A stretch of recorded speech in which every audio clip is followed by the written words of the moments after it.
भाई पाकिस्तान में तो लोग इंतजार कर रहे हैं कि ये टीम कब आएगी। खिलाड़ियों को इंडिविजुअली सोचना होगा, अपने घर जाएं या फिर 2-3 दिन कहीं पर आराम से रुक कर छिप कर जाया जाए। दुनिया को भी लगता था कि पाकिस्तान जो है इस वर्ल्ड कप को जीत सकता है, लेकिन नहीं। और पाकिस्तान का दुश्मन खुद पाकिस्तान था। हारिस राउफ की पेस की बात होती थी, जितना तेज वो डालते थे उतना तेज उनकी पिटाई होती थी। कभी 26 रन आप पहले ओवर में खा रहे हैं, कभी 15 रन पहले ओवर में खा रहे हैं। यार ये फास्ट बॉलर का काम नहीं होता। पाकिस्तान खुशकिस्मत है कि वो 5वें नंबर पर फिनिश किया है। पाकिस्तान अपनी टीम के साथ क्या करेगा? क्या पाकिस्तान बाबर आजम को बदलेगा? मुझे लगता है उनको बदलेंगे।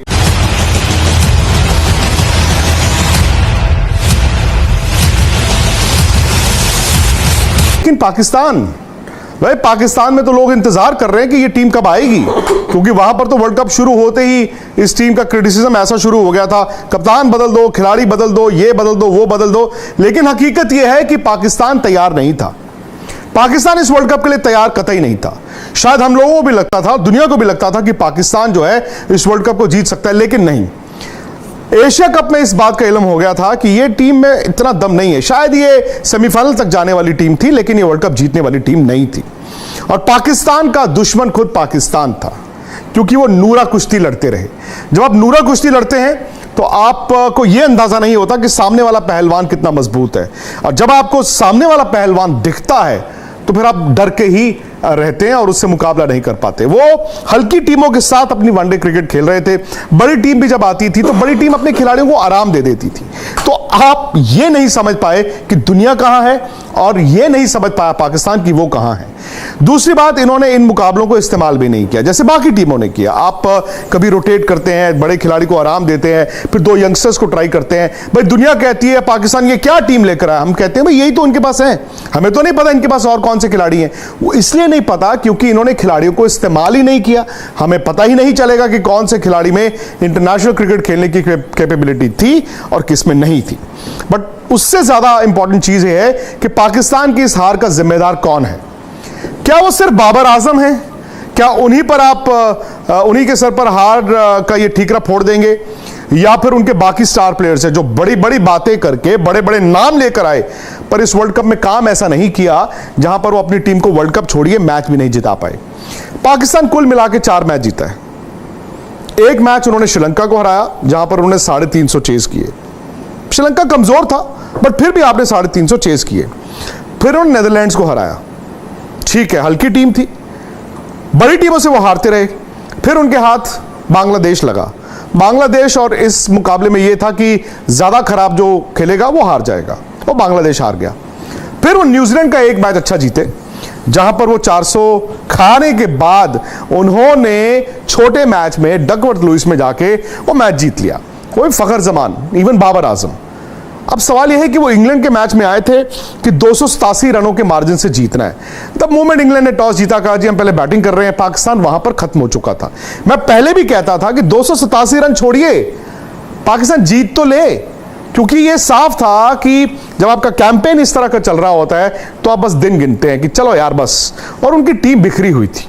यह मैदान में भी दिख रहा था कि बाबर शायद उस दबाव को हैंडल नहीं कर पाए। एक तो हार का दबाव, और दूसरा शायद जो वर्ल्ड कप शुरू होते ही पाकिस्तान में जो कोरस शुरू हो गया पुराने खिलाड़ियों का, वो खिलाड़ी जो उनके साथ भी खेले थे, या मीडिया का हटा दो हटा दो हटा दो हटा दो, आसान नहीं होता। अब सवाल यह है कि बाबर ने रन बनाए 320। इस वर्ल्ड कप में वो टॉप 20 रन गेटर्स में नहीं है, जबकि उस वर्ल्ड कप में आए थे मुकाबला विराट कोहली का करने का, कि विराट बेहतर या बाबर। डिबेट ये था। अब बाबर के लिए कप्तान के तौर पर, बैट्समैन के तौर पर यह वर्ल्ड कप बड़ा जरूरी था। लेकिन कभी कभी क्या होता है कि आपकी एक जब आपका फील्ड खराब चले, यानी कि फर्ज कीजिए बैटिंग खराब चले, उसकी रिफ्लेक्शन आपकी कप्तानी में दिखती है।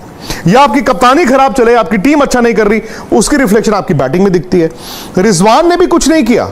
रिजवान ने पहले मैच में, वो श्रीलंका वाले मैच में जो ऐसा जबरदस्त 100 बनाया, उसके बाद उन्होंने कुछ नहीं किया। ये तो फखर जमान ने वो जो 2 पारी खेल दी, उनकी टीम यहां तक आ गई, नहीं तो यह भी दिक्कत थी।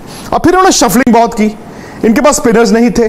2020 में तो चल जाता है, आपके पास अच्छे फास्ट बॉलर हैं, स्पिनर बीच में आके 8 ओवर डाल देते हैं। और ये चूंकि ज्यादातर खिलाड़ी दुनिया भर की लीग्स 2020 की खेलते हैं, ये 50 ओवर के लिए तैयार नहीं थे। अब सवाल है शाहीन अफरीदी और हारिस राउफ का। नसीम शाह जब बाहर हुए तो भाई ये कहा गया कि क्या होगा, ये तिकड़ी आई थी भाई। नसीम शाह, शाहीन अफरीदी, हारिस राउफ इस वर्ल्ड कप में आए थे कि दुनिया में इस तरह की तिकड़ी नहीं है। हम लोगों ने भी गलती की थी, उनको ओवर एस्टिमेट कर लिया था। अब देखिए ना, बुमराह, सिराज और शमी जिस तरह से गेंद डाल रहे हैं, क्या मुकाबला भी है। शाहीन अफरीदी की 18 विकेटें हैं इस वर्ल्ड कप में, 18 विकेटें एक वर्ल्ड कप में, यानी कि अभी भी वो टॉप विकेट टेकिंग लिस्ट में है। लेकिन 3 विकेटें हैं अफरीदी की, सिर्फ 3 विकेटें नई बॉल के साथ। अरे तेज गेंदबाज अगर नई गेंद के साथ विकेटें नहीं लेगा तो उनकी टीम कैसे जीतेगी। अगर आपकी सिर्फ 3 विकेटें हैं नई गेंद के साथ, बाकी 15 तो आपने नीचे जाके ली हैं। और नीचे जाके विकेटों में आप क्या करते हैं भाई, आप 400 के बजाय आप 450 पे रोक लेते हैं। जिसने 450 बनाने थे उसको आप 360 पे रोक लेते हैं। लेकिन आप 260 पे तो टीम को आउट नहीं कर पा रहे हैं। हारिस राउफ की पेस की बात होती थी, जितना तेज वो डालते थे उतना तेज उनकी पिटाई होती थी। कभी 26 रन आप पहले ओवर में खा रहे हैं, कभी 15 रन पहले ओवर में खा रहे हैं, कभी पहले ओवर में आपको 2 छक्के पड़ रहे हैं, कभी 4 चौके पड़ रहे हैं, कभी आप वाइडे कर रहे हैं। यार ये फास्ट बॉलर का काम नहीं होता। यहां पे इंडिया से कंपेयर करें, बुमराह और सिराज नया बॉल डालते हैं, मोहम्मद शमी जब वन चेंज आते हैं पहले ओवर में एक आउट कर देते हैं। हारिस राउफ खोल देते थे, जो ऑलरेडी खुला होता था हारिस राउफ उसको भी खोल देते थे। अब उसमें भी क्या कप्तान की जिम्मेदारी है। क्या शाहीन अफरीदी और हारिस राउफ अगर नई गेंद पर विकेटें नहीं ले रहे, वो भी कप्तान की जिम्मेदारी है। Mohammad Waseem junior by default उनको खेलने को मिला, क्योंकि हसन अली को कभी खिलाते थे। मोहम्मद वसीम जूनियर ने आके एक इंपैक्ट बनाया है। इसका मतलब है पाकिस्तान के पास नीचे अच्छे फास्ट बॉलर्स होंगे, लेकिन क्या उनको तैयार किया जा रहा है।